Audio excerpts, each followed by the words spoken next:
은혜 받으실 하나님의 말씀은 고린도전서 3장 16절에서 23절이 되겠습니다. 고린도전서 3장 16절에서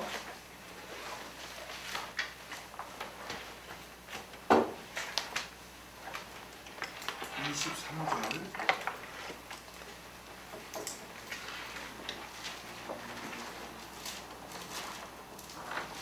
우리 한 절씩 교독하겠습니다. 너희가 하나님의 성전인 것과 하나님의 성령이 너희 안에 거하시는 것을 알지 못하느냐.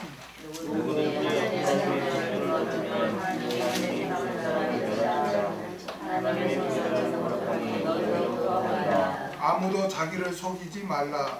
너희 중에 누구든지 이 세상에서 지혜 있는 줄로 생각하거든 미련한 자가 되어라. 그리하여야 지혜로운 자가 되리라.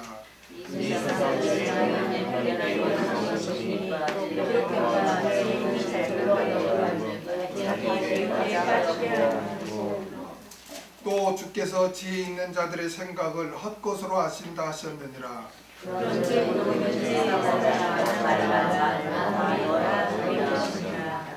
바울이나 아볼로나 게바나 세계나 생명이나 사망이나 지금 것이나 장래 것이나 다 너희 것이요 아멘.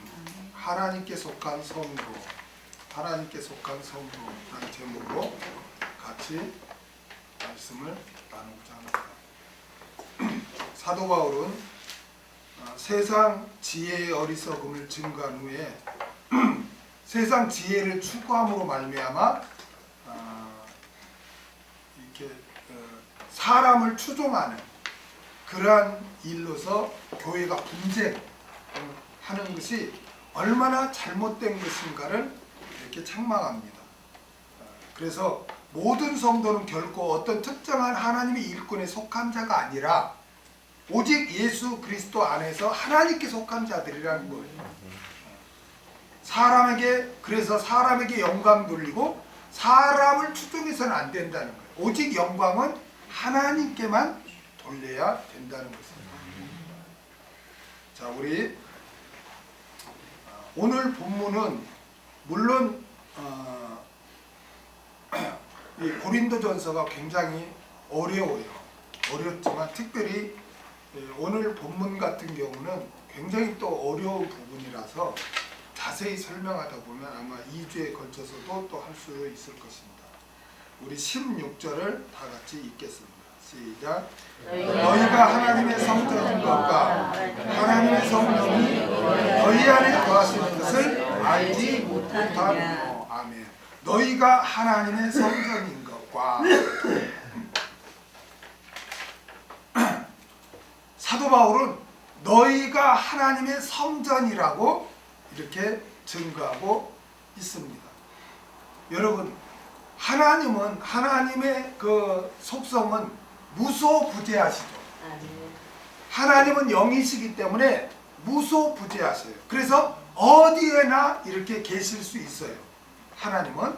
그런데 하나님께서는 어디에나 그렇게 계시지만 특별히 하나님의 백성들에 만나주시기 위해서 하나님께서는 어떤 장소, 어떤 곳을 이렇게 정해 주셨다는 것입니다. 그래서 하나님 어디에나 계시지만 특별히 하나님을 백성을 만나줄 때는 어떤 그 만나주시는 곳을 정해 주셨는데, 여러분 족장시대 때는 어디에서 하나님이 만나주셨습니까? 족장시대 때는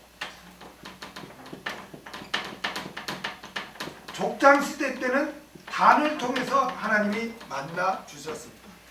족장시대라 하면 이스라엘 백성이 민족이 세워지기 전까지, 예를 들면 뭐 노아, 아브람, 이삭, 야곱 이런 그러니까 모세 전까지를 족장시대다 이렇게 하는데, 그 족장시대에는 하나님이 어디에서 이렇게 특별히 만나 주셨어요? 단을 통해서 하나님이 만나 주셨습니다. 우리 성경을 한번 찾아보겠습니다. 창세기 8장 20절을 보겠습니다. 창세기 8장 20절.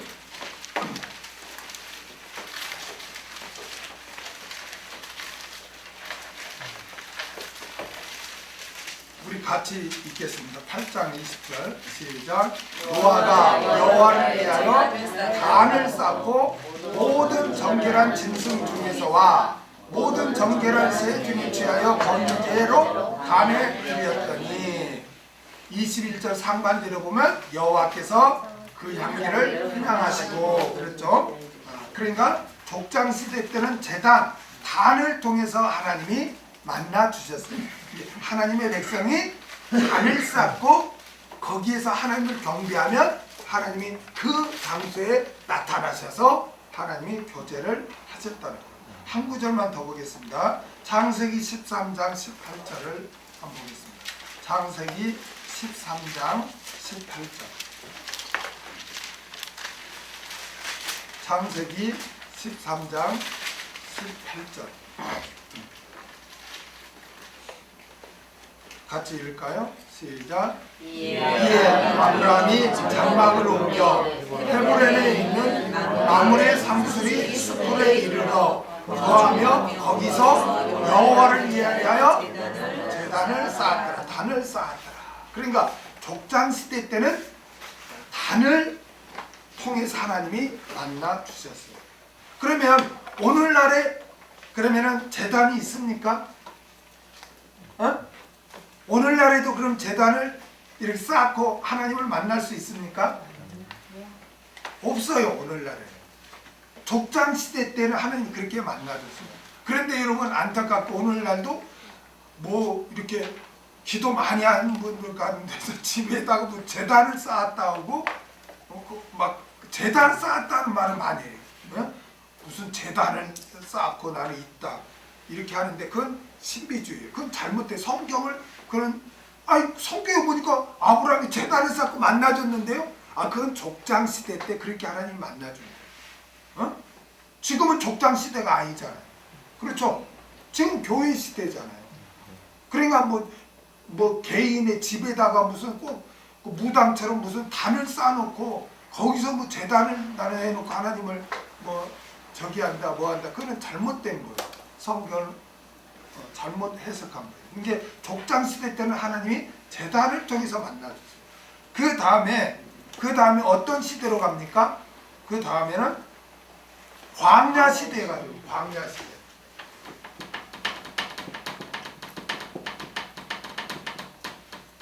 광야 시대 때는 하나님이 무엇을 통해서 만나줍니까? 성막을 통해서 하나님이 만나줍니다. 성막. 쉽게 말하면 그 텐트식으로 광야니까 뭐 집을 지을 수 없잖아요. 기둥 세우고 천을 이렇게 해서 이렇게 성막을 지으면 그곳에 하나님이 임재해서 예배를 받고 기도 응답해 주시고 죄도 사해 주시고 이렇게 교제를 했다는 것이죠. 출애굽기 40장 34절에서 35절을 보겠습니다. 출애굽기 40장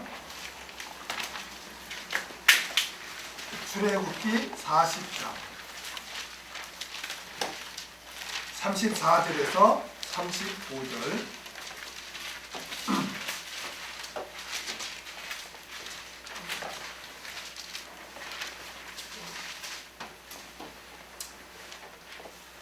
같이 읽겠습니다. 시작. 그 후에 구름이 회막에 덮이고 여호와의 영광이 성막에 충만하매 모세가 회막에 들어갈 수 없었으니 이는 구름이 회막 위에 덮이고 여호와의 영광이 성막에 충만함이었으며. 아멘. 그러니까 하나님께서 무소부재하시지만 광야 시대 때는 성막을 통해서 하나님이 이렇게 하나님 백성들을 이렇게 만나 주셨던 것입니다.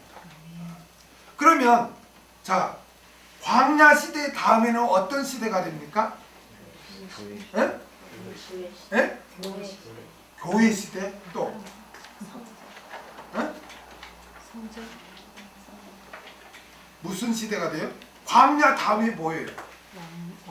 왕 광야 시대 다음에 평자. 아니 광야 시대 다음에 어떤 시대가 벌어지냐?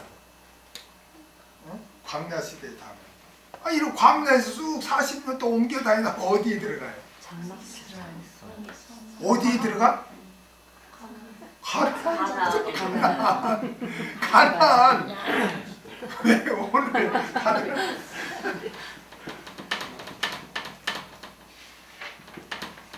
가나안 여호수아부터 가나안 정복이 돼서 이제 정착을 하잖아요. 지금 이스라엘, 예루살렘 그게 다 그 당시에는 가나안이라고 했지만 지금은 이스라엘이잖아요. 그렇죠? 그래 가나안 시대에 들어요. 그럼 자 가나안에 들어가서 정착을 하니까 옮겨 다닐 필요가 있어요, 없어요? 없죠. 그러면 성막은 옮겨 다닐 때 필요하니까 뭐 집을 지을 수 없으니까 기둥 세우고 천막을 해서 이렇게 하나님이 가자 뭐 구름기도 불기도 뭐 이렇게 움직이면 성막을 이렇게 개고 기둥 이렇게 해가지고 메고 간단 말이에요. 그리고 또 낮에는 구름기둥 밤에는 불기둥이 서 있으면 또 그 자리에다 펴고 이렇게 있었단 말이에요. 근데 가나안에 가면은 이제 정착 시대가 되죠. 그러니까 이제는 성막이 필요 없고 뭐가 이제 그때는 지어져요? 성전 지어집니다. 성전을 통해서 이제 하나님 백성들을 만나 주시는 거예요. 열왕기상 9장 1절에서 3절을 보겠습니다. 열왕기상 9장 1절에서 3절. 열왕기상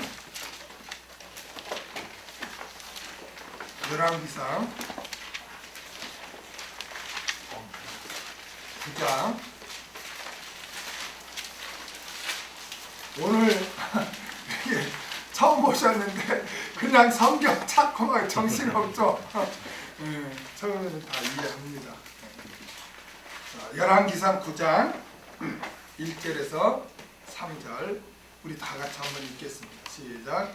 솔로몬이 여호와의 성과 왕궁 건축하기를 마치시며 자기의 물은 이루기를 원하는 일이 마친 때에 여호와께서 전에 기브온에서 나타나신 같이 다시 솔로몬에게 나타나사 저에게 이르시되 내가 내 앞에서 기도하며 간구함을 내가 들었은즉 내가 너의 건축한 이 전을 거룩하게 구별하여 나의 이름을 영영히 그곳에 두며 나의 눈과 나의 마음이 항상 거기 있으리니.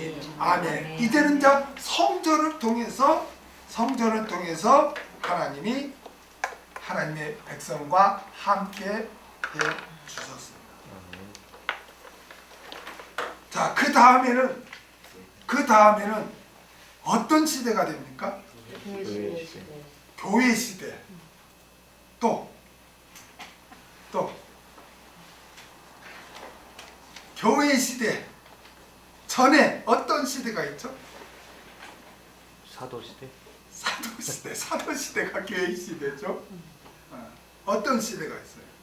이런 걸 개념 정리를 해놓으면 여러분이 성경이 이렇게 개념 정리를 하나하나 해나가는 게 굉장히 중요해요.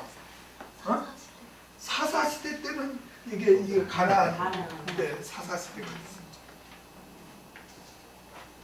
성전 다음에 교회 시대 전에 그 중간에 어떤 시대가 있어요? 예수님 시대가 있어요.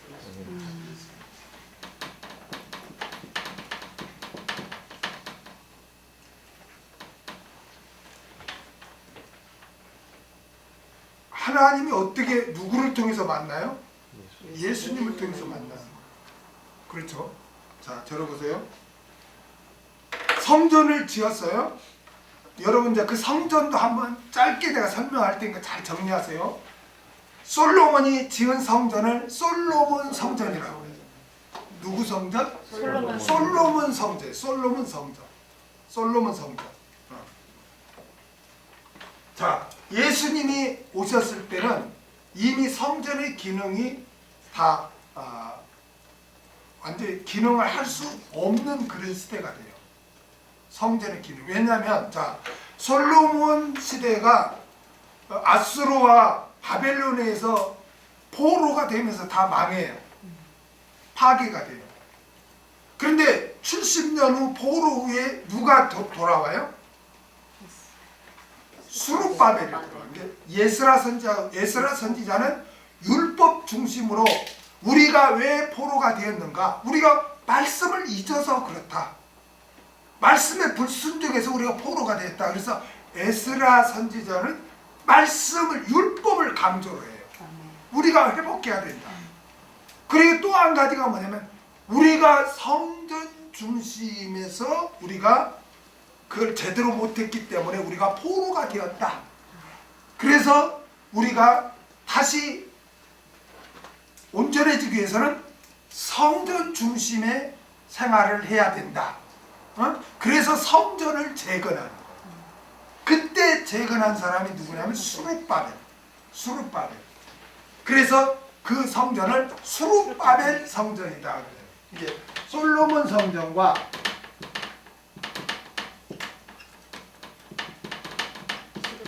수룹바벨 성전으로 이렇게 이어져요.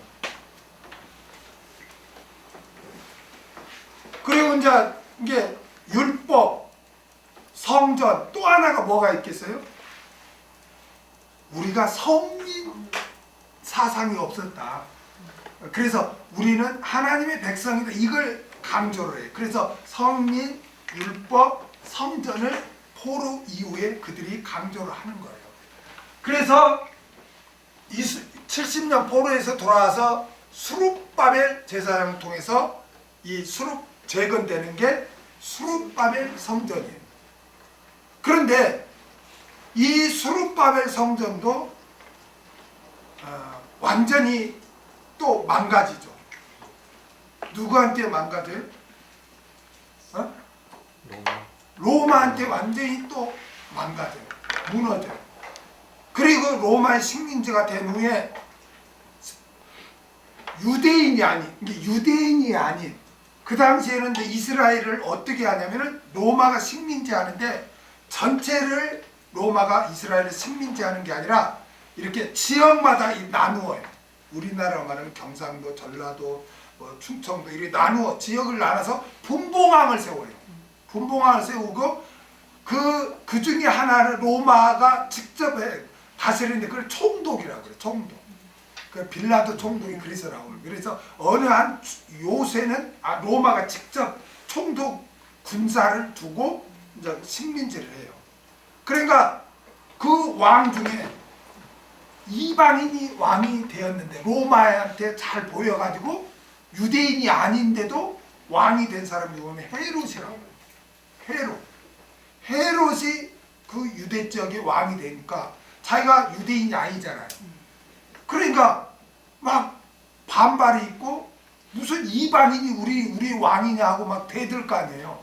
그러니까 이 헤롯이 유대인들에게 환심을 사기 위해서 내가 저 유대인들에게 환심을 사고 반란이 자꾸 일어나면 로마에서 죄로 왕으로 앉혔는데 왜 반란? 그럼 왕을 바꿔야 되겠다. 그런 로마 생각을 가질 거 아니에요.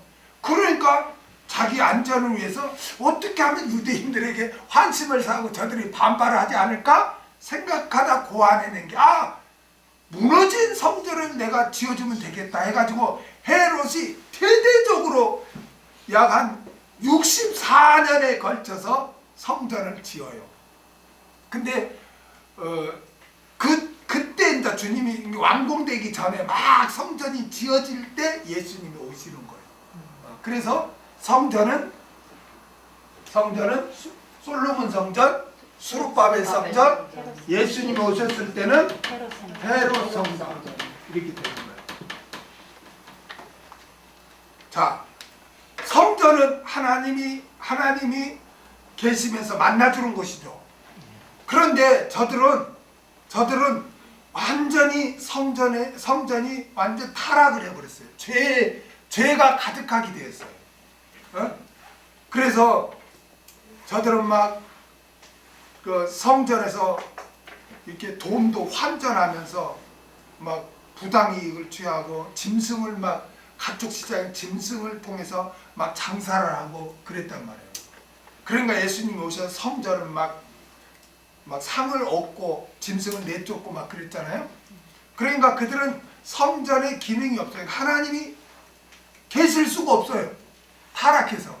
그래서 말라기 선지자 이후에 600년 동안 하나님이 그때를 암흑시대라고 해요.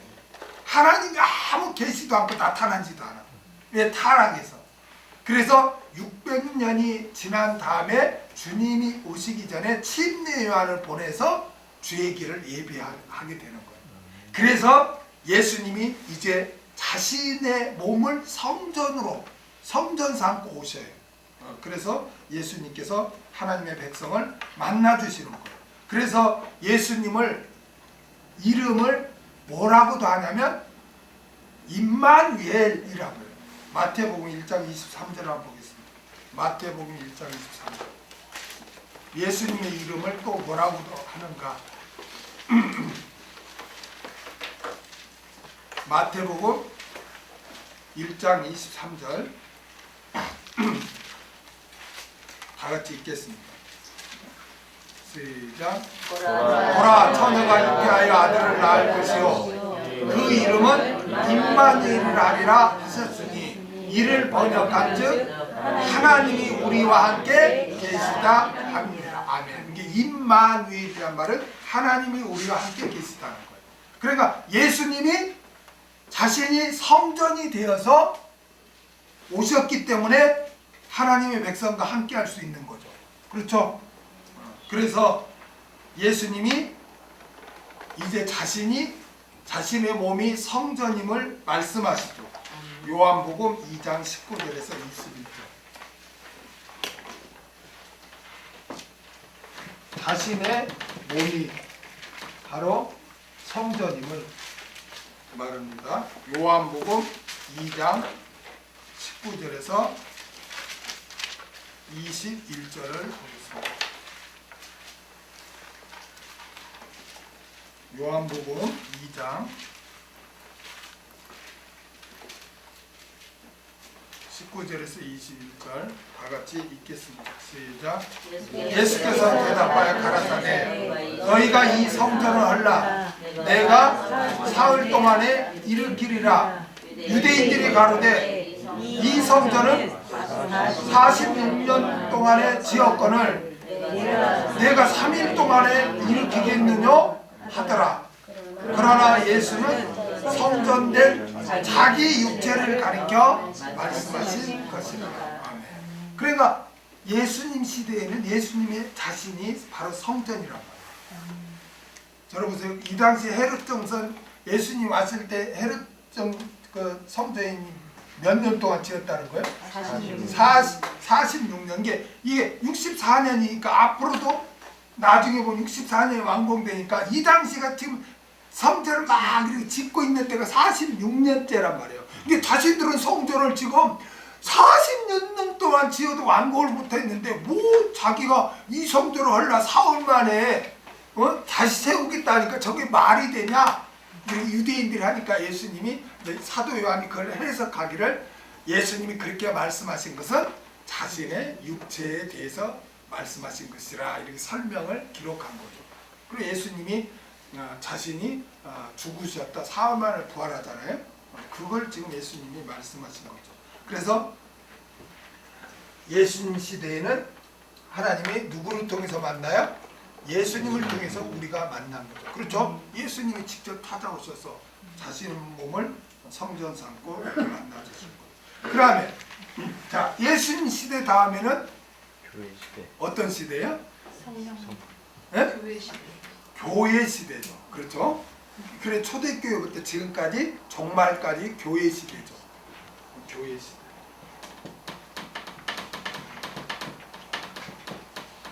자, 교회 시대는 하나님이 어떻게 만나 주십니까? 교회 시대. 지금이 교회 시대죠? 하나님은 어떻게 만나 주십니까? 지금.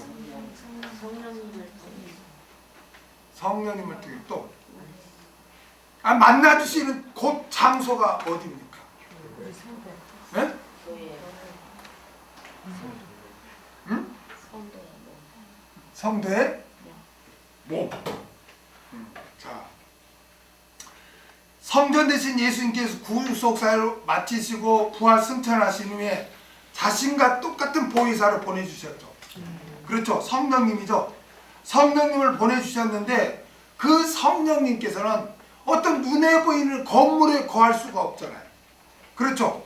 그럼 그 성령님은 어디에서 이렇게 거하게 됩니까? 예수님을 영접한 자 몸을 성전 삼고 거하시는 거. 아멘.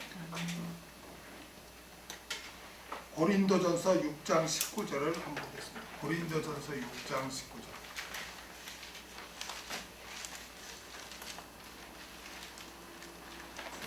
고린도전서 6장 19절.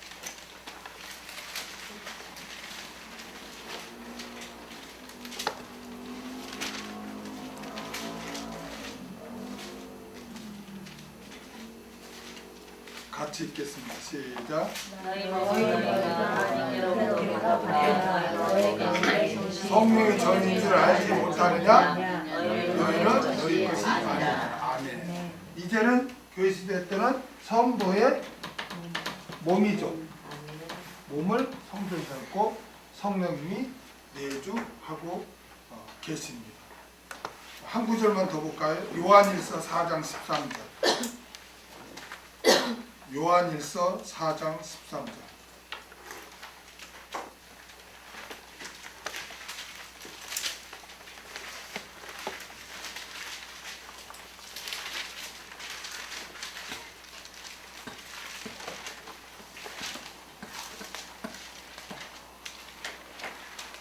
같이 읽겠습니다. 시작. 그의 성령을 우리에게 주심으로 우리가 그 안에 거하고 그가 우리 안에 거하시는 줄을 아느니라. 아멘. 그가 우리 안에 거합니다. 성도의 몸. 그렇죠? 그러면 성전된 성도들의 또 믿음의 모임 있죠. 공동체 모임. 그것도 또 성전이에요. 성도들의 모임이 뭐예요? 교회죠. 아멘. 이게 또 성전이에요. 에베소서 2장 20절에서 21절을 보겠습니다. 에베소서 2장 20절에서 22절.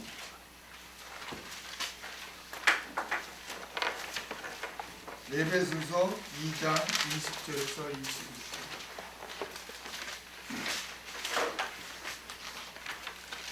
같이 읽겠습니다. 시작. 너희는 사도들과 선지자들의 터 위에 세우심을 입은 자라. 그리스도 예수께서 친히 모퉁이 돌이 되셨느니라. 그의 안에서 건물마다 서로 연결하여 주 안에서 성전이 되어가고. 아멘.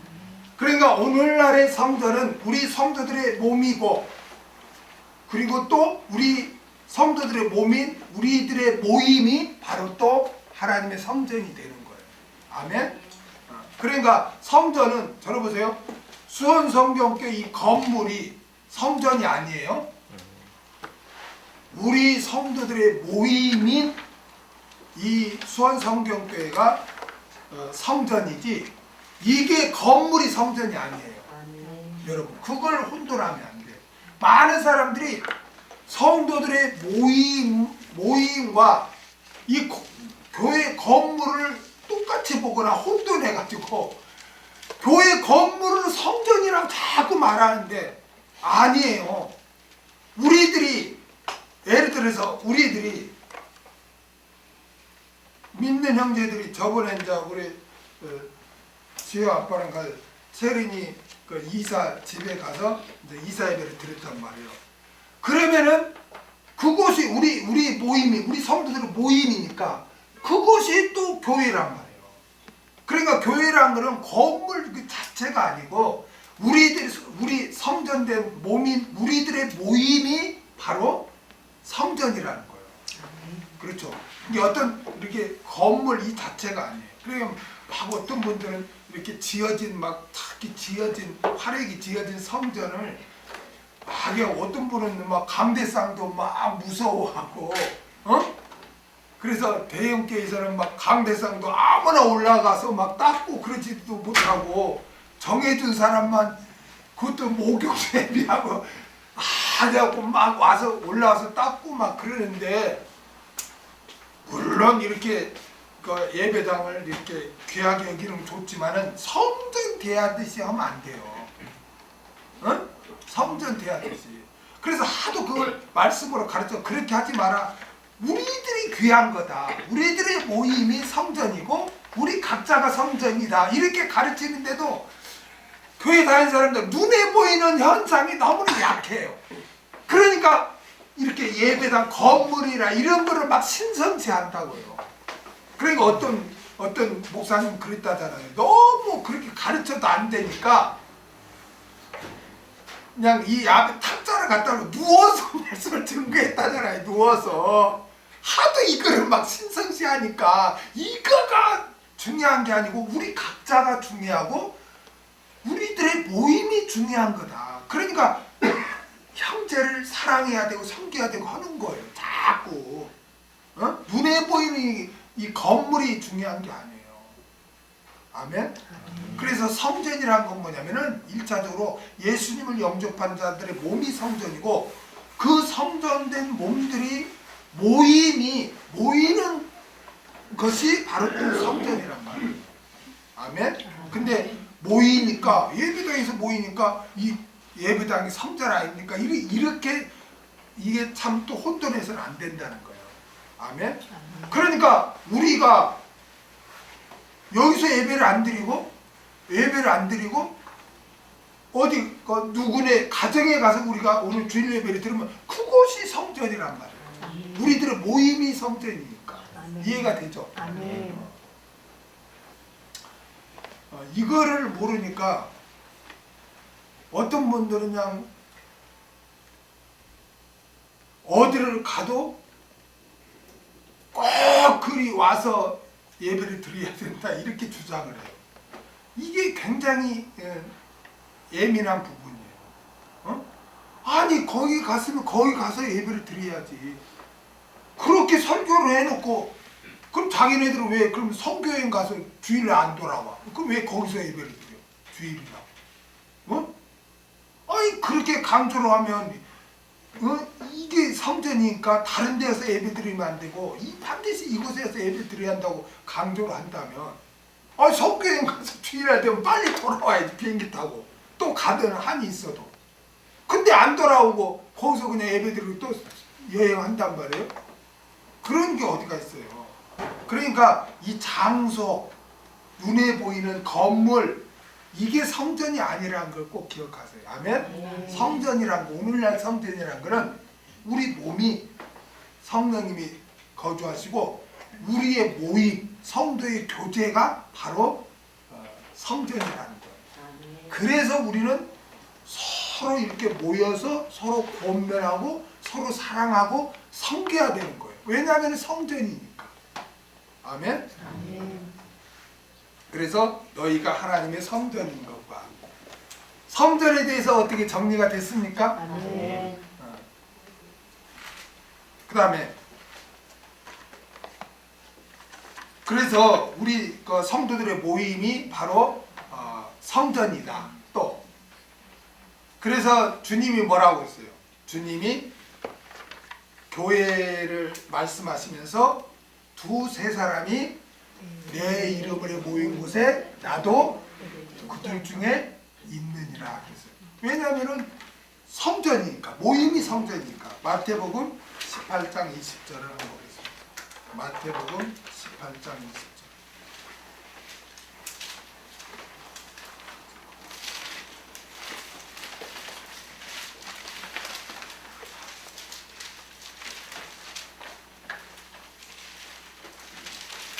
읽겠습니다. 시작.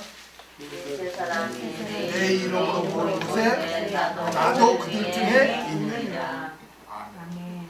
그러니까 이 마태복음 18장 20절 이 말씀이 바로 우리 성도들의 모임이 바로 성전임을, 그래서 내가 거기에 있다는 말씀이죠. 자, 그 다음에 하나님의 성령이 너희 안에 거하시는 것을 알지 못하느뇨. 성도와 믿음의 공동체인 교회가 하나님의 성전이라는 근거가 뭡니까? 여러분, 성도와 또 그 성도들의 모임이 성전이라는 근거가 뭡니까? 근거가 뭐예요? 체린이의 몸이 하나님의 성전이고, 또 우리가 모인 이곳이 지금 하나님의 성전이라는 근거가 뭐예요? 근거. 성령님이 거하신다는 것도, 또 말씀. 그렇죠. 하나님의 말씀이죠. 하나님께서 그렇게 말씀하셨잖아요. 그게 근거예요. 아니, 나 같은 게 어떻게 성전이야? 너 하나님이, 너는 예수님을 영접했지? 너는 하나님의 성전이야. 너 안에 내가 성령이 거하셔. 아, 정말 그래요? 그 사람은 믿음이 없는 사람이에요. 하나님이 그렇다면 믿는 거예요. 내가 부족해도 믿는 거예요. 나는 성전이구나. 내 안에 성령님이 계시구나. 믿는 거예요. 왜? 하나님이 그렇게 말씀했기 때문에. 그렇기 때문에 이게 중요한 거예요. 네가 어떻게 하나님의 성전인데? 아, 너 그렇게 실수하고 넘어지고 죄짓잖아. 근데 네 가진 게 무슨 하나님의 성전이야? 누가 그렇게 할 때 여러분 뭐라고 대답할 거예요? 가만히 맞아. 나 정말 죄 짓고 실수도 많이 하고, 맞아, 딴 생각할 때도 많은데 나 같은 게 무슨 성전이야. 이런 사람이 의외로 많다니까. 누구한테? 당신 같은 사람은 어떻게 천국 가? 어떻게 확신해? 그렇게 자신만만하게? 응? 그럴 때 맞아, 내가 봐도 진짜 부족해. 나 같은 게 어떻게 천국 가봐야 할 거야. 이런 사람이 많다니까. 그럴 때 네 같은 게 어떻게 천국 가? 그래도 나 가, 부족하지만 나 회개하고 하나님 의지하고 간다고? 어떻게 그렇게 장담해?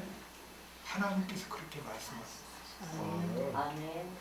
하나님의 나는 말씀을 믿어. 아멘. 하나님은 신실한 분으로서 그대로 성취한 분이야. 아멘. 그리고 말씀에는 거짓이 없어. 그래서 진리라고 그래. 아멘. 그래서 나는 부족해. 당신이 나를 볼 때 정말 내가 봐도 한심하고 믿음 없어. 부족해. 그러나 예수님이 나의 구세주가 되면 나는 믿어.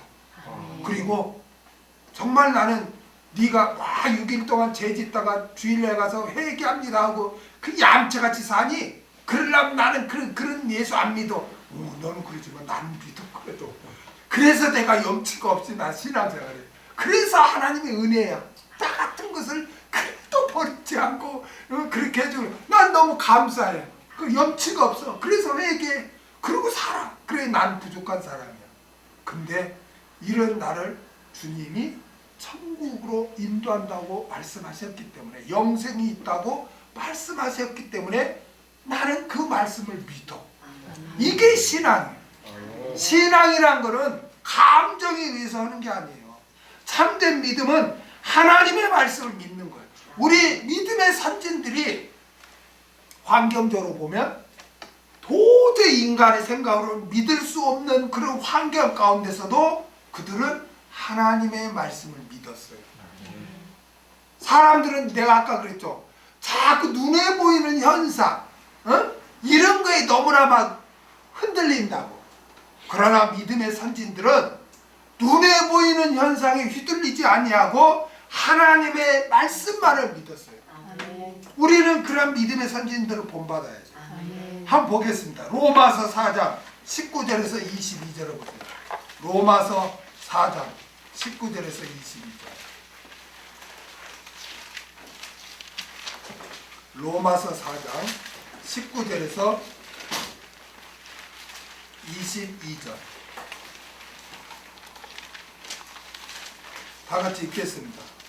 시작. 그가 백세나 되어 자기 몸에 죽은 것 같은가 사라의 태에 죽은 것 같음을 알고도 믿음이 약해지지 아니하고 믿음이 없어 하나님의 약속을 의심치 않고 믿음에 견고해져서 하나님께 영광을 돌리며 약속하신 그것을 또한 명예에 이루실 줄을 확신하였으니 그러므로 이것을 저에게 의로 여기성되니라.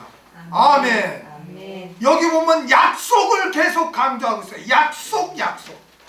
약속을 의심치 않고 약속하신 그것을 또한 능히 이루실 줄 확신하였다는 거예요. 여러분, 인간적으로 환경은 어땠어요? 아브라함 몇 세? 100세 자녀를 낳을 수 있을까? 인간적으로? 그리고 그거는 그래 남자니까 뭐 가지고 운동하고 잘 먹고 하면 그래 낳을 수도 있겠다 뭐 그런 생각이 들어요. 100세. 그러나 여자가 아브라함 사라 나이 차가 10년이니까 이 당시에 사라의 나이가 90세예요. 90세라면 경수가 끊어졌어. 자녀를 낳을 수 있어요, 없어요? 없어요. 90세에 어떻게 애를 낳아? 여자 90세에 어떻게 애를 낳냐고. 인간적으로 보면 도저히 불가능한 그런 상태예요.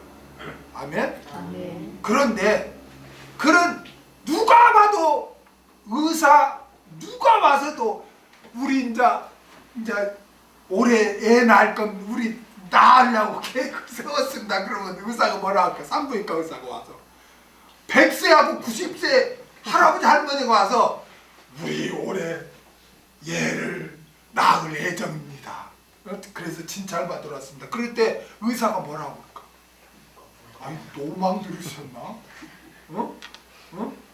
아니 90세 할머니 경수가 그러지 할머니하고 100세 된 할아버지가 와서 올해 애를 낳을 것이라고 하니까 아니 못 낳아요. 할아버지 할머니 어떻게 애 낳아요? 어떻게 낳을 건데? 어떻게 확실해요?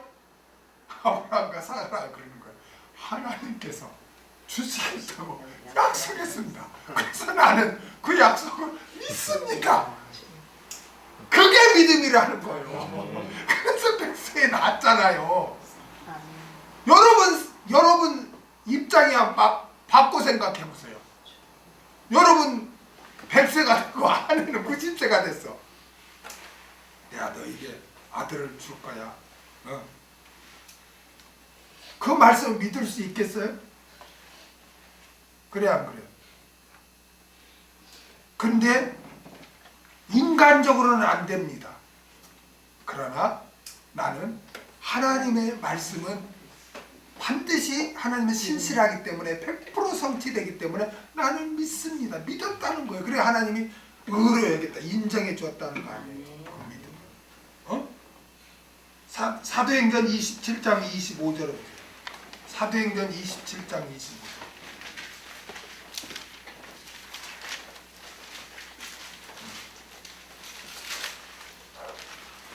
사도행전 27장 25절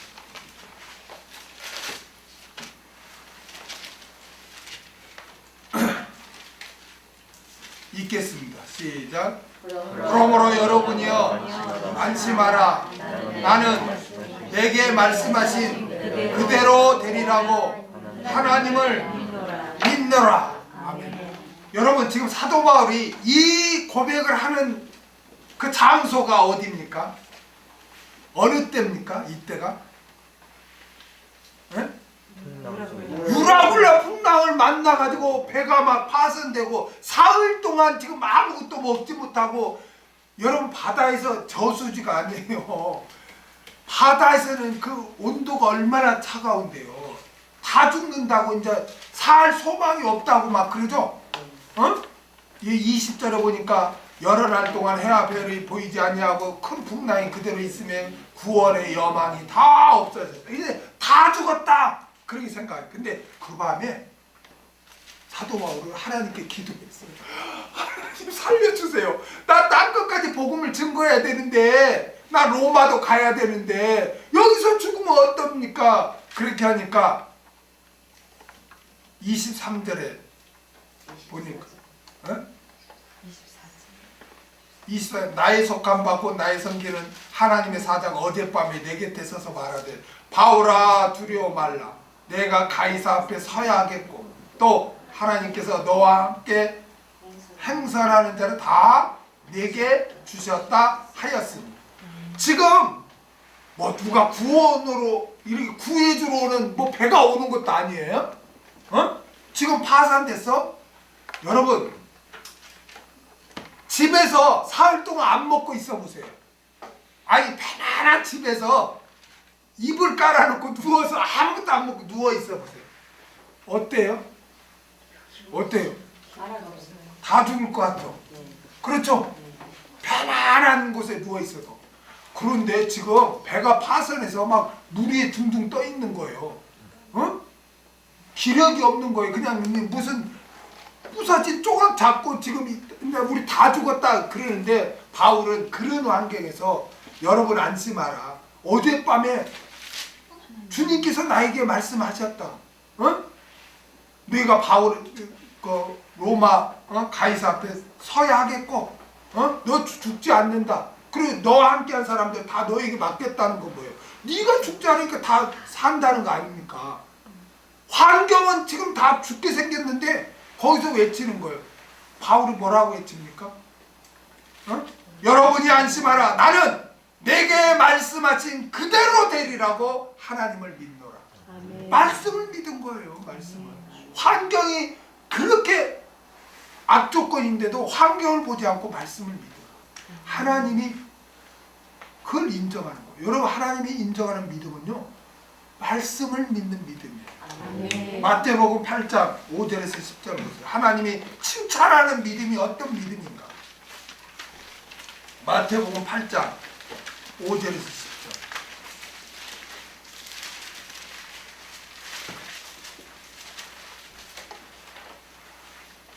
예수께서 가버나움에 들어가시니 한 백부장이 나와 간구하여 가로되 주여 내 하인이 중풍병으로 집에 누워 몹시 괴로워하나이다. 가라사대 내가 가서 고쳐주리라. 백부장이 대답하여 가로되 주여 내 집에 들어오시면 나는 감당치 못하겠사오니 다만 말씀으로만 하옵소서. 그러하면 내 하인이 낫겠사옵나이다. 나도 남의 수하에 있는 사람이요 내 아래도 군사가 있으니 이더러 가라 하면 가고 저더러 오라 하면 오고 내 종도로 이것을 하라 하면 하나이다. 예수께서 들으시고 기여겨 놀랬다 이거예요. 기여겨 쫓는 주위에 있는 사람들에게 이르시되 내가 진실로 너에게 이르노니 이스라엘 중 아무에게서도 이만한 믿음을 내가 만나보지 못하였노라. 여러분 말씀만 하옵소서. 나 말씀대로 될 줄 믿습니다. 주님이 놀랬어. 칭찬하고 이만한 믿음을 내가 보지 못했다. 칭찬해줬어. 여러분 성령님은 영이시기 때문에 눈에 보여요? 안 보여요? 안 보여요. 그렇죠? 눈으로 볼 수 없고 만질 수 없어요. 그렇죠? 느낄 수도 없어요. 그러다 보니 안타깝게도 소위 하나님을 믿는다고 하는 사람들 대다수가 성령님이 내 안에 계심을 잊고 살아요. 잊고 살아. 몰라요. 어떤 사람은 내가 하나님의 성전이고 내 안에 성령님이 계신다는 말씀을 또 믿지도 않아요. 에이 그러려고 성령님이 어떻게 내 안에 계셔. 그걸 또 믿지도 않아요. 그러다 보니 성령님의 인도를 구하지도 않고 도움을 구하지도 않고 그렇게 삽니다. 그래서 어떤 분은 막 한탄을 해요. 나는요 말씀대로 살려고 하는데요 나는 그렇게 못 살겠어요. 또 이렇게 무너졌어요. 또 불순종해요. 나는 또 죄를 지었어요. 나는 안 되는 인간인가 봐요. 안 되긴 안 돼. 그걸 다 하나님이 알고 누구로 보내주셨어? 성령님을 보내주셨어요. 자기 의지 갖고는 안 된다니까요. 여러분 작심삼일이란 말 들어봤죠? 안 돼요. 하나님은 그걸 알아요. 우리 연약함을 아세요. 그렇기 때문에 너희 의지 갖고만은 안 된다, 성화는. 그래서 보혜사 성령님을 보내주신 거예요. 우리 성화를 도와주기 위해서. 그렇다면 나는 말씀에 순종해야 되는데 왜 자꾸 불순종하고 안 되나? 이 말은 나는 성령님을 의지하지 않고 있어요, 이 소리하고 똑같은 거예요. 성령님이 계시지 않은데 나 같은 게 계시려고요? 왜 그런 데는 또 확실히 차? 말씀에 확실히 차야지. 왜 불신앙 쪽에 그리고 확실히 차 있어? 나는 부족해도 성령님이 너를 예수를 믿기 때문에 성전 삼고 내주하신다면 아멘 하고 믿고 의지해야지. 그게 신앙의 삶이죠. 그렇죠? 어떤 분은 막 두려움이 오면 막 두려워하고 무너져요. 왜 그럴까요? 왜 낙심할까요? 왜 절망할까요? 내 안에 계신 성령님이 계시다는 걸 잊고 살기 때문에 그래요. 잊고 살기 때문에.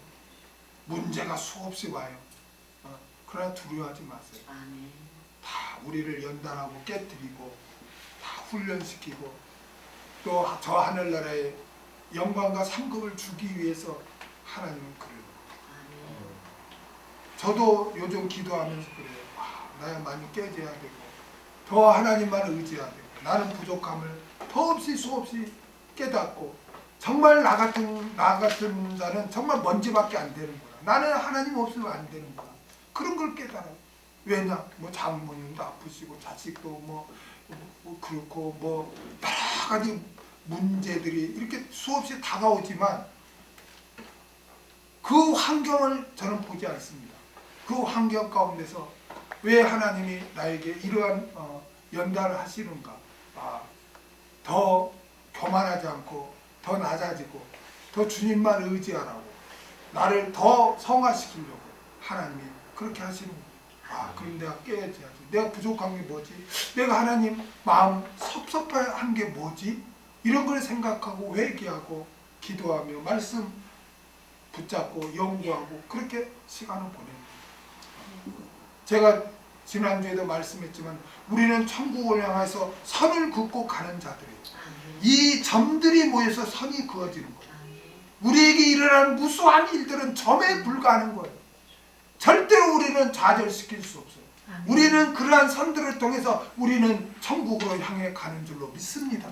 우리의 소망은 천국이에요. 믿음의 결국은 영원 구원이라 그랬어요. 이 세상이 다가 아니에요. 그렇기 때문에 이 세상이 일어나는 풍랑에 우리가 좌절하고 흔들릴 필요가 없는 거예요. 우리에게는 성령님이 계시기 때문에 여러 가지 어려움이 오고 힘든 일이 있을 때 여러분 왜 낙심하지 말고 외로워하지 말고 두려워하지 말고 성령님을 의지하시길 바랍니다. 인간은 죄성이 있어서 쉽게 넘어지고 무너집니다. 이것을 하나님께서 아시고 예수님을 영접하여 하나님의 자녀로 태어난 성도를 양육하기 위해서 보호하기 위해서 천국으로 인도하기 위해서 보혜사 성령님을 보내주신 줄로 믿습니다. 보혜사란 뭐예요? 보혜사란 파라클레토스라고 해요.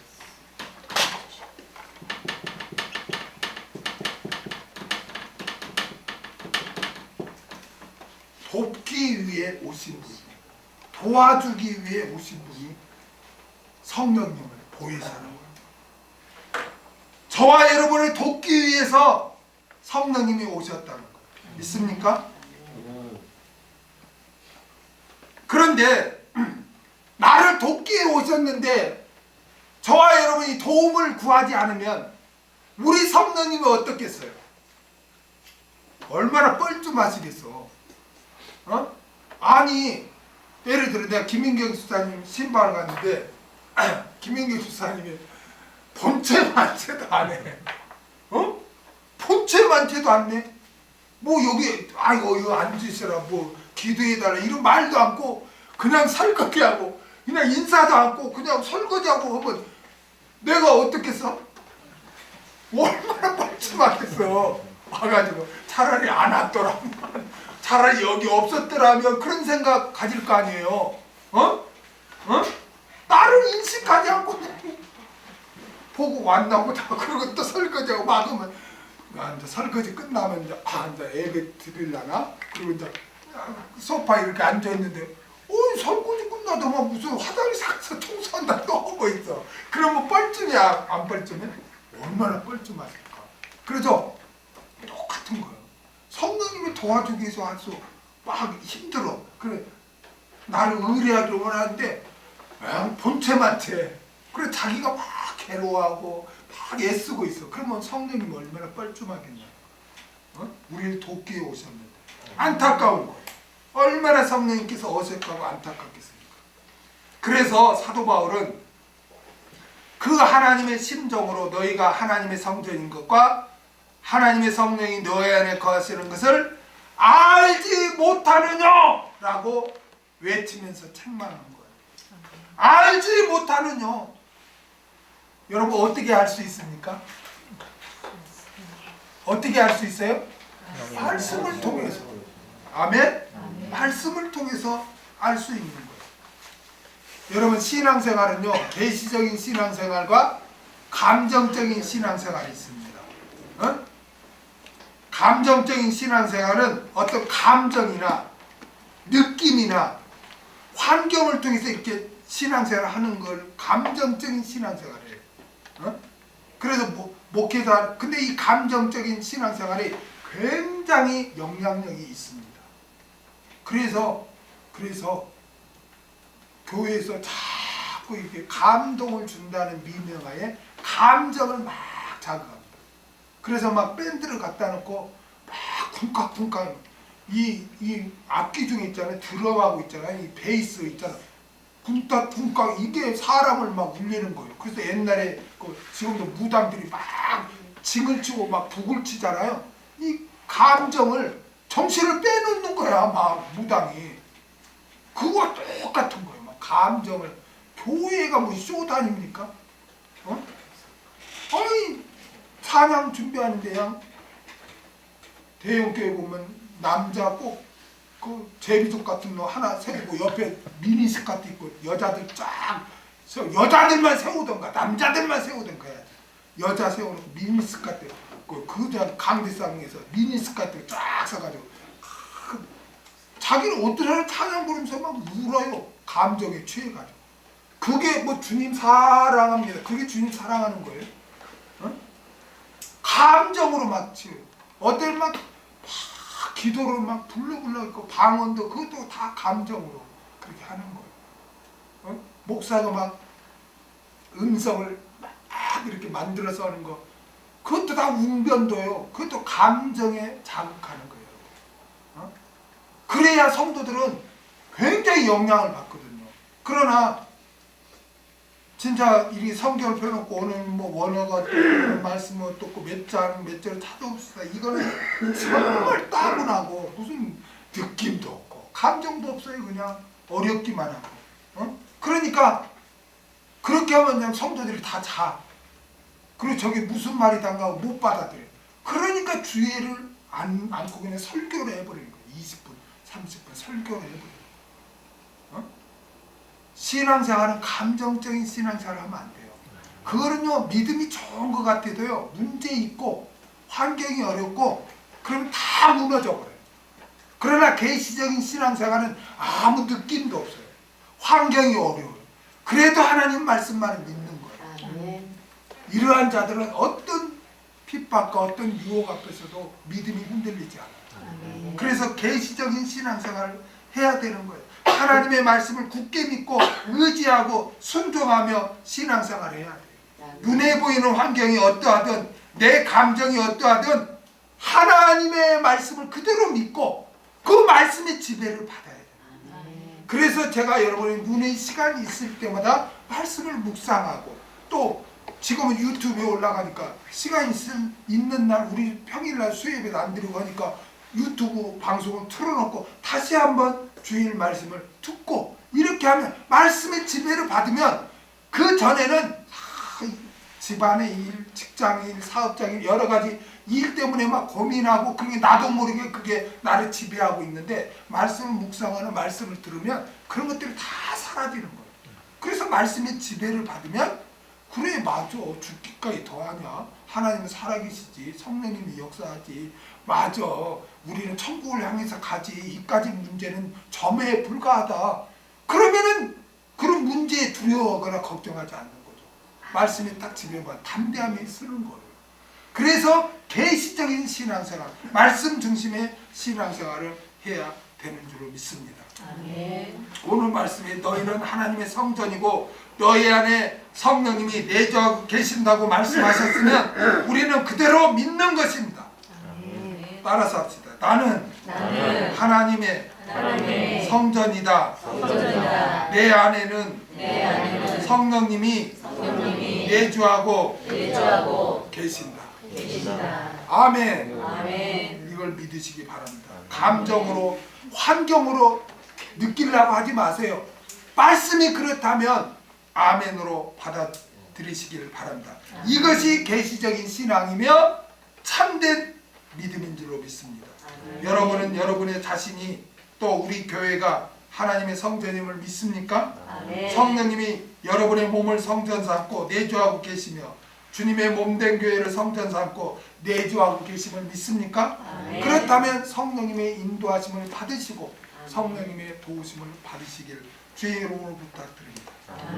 기도하겠습니다.